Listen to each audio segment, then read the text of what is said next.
বাংলাদেশ ব্যাংকের সাবেক গভর্নর আতিউর রহমান ও অর্থনীতিবিদ আবুল বারাকাত সহ 23 জনের বিরুদ্ধে মামলা করেছে দুর্নীতি দমন কমিশন। তাদের বিরুদ্ধে 297 কোটি টাকা আত্মসাতের অভিযোগ আনা হয়েছে। বৃহস্পতিবার দুদকের ঢাকা সমন্বিত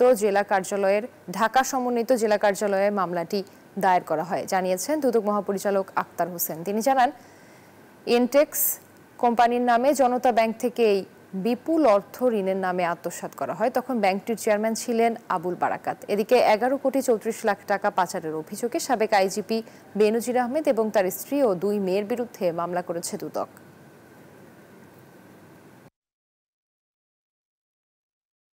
মোসাম্মদ ইসমত আরা বেগম, সাবেক সহকারী পরিচালক বাংলাদেশ ব্যাংক, জনাব আবু হানা মোহাম্মদ রাজি হাসান, সাবেক ডেপুটি গভর্নর বাংলাদেশ ব্যাংক, এবং ডক্টর আতিউর রহমান, সাবেক গভর্নর বাংলাদেশ ব্যাংক প্রধান কার্যালয় ঢাকার বিরুদ্ধে দণ্ডবিধি 409, 420, 467, 468, 471, 109 এবং দুর্নীতি প্রতিরোধ আইন 1947 5-2 ধারায় আরও একটি মামলার রুজুর সিদ্ধান্ত গৃহীত হয়েছে।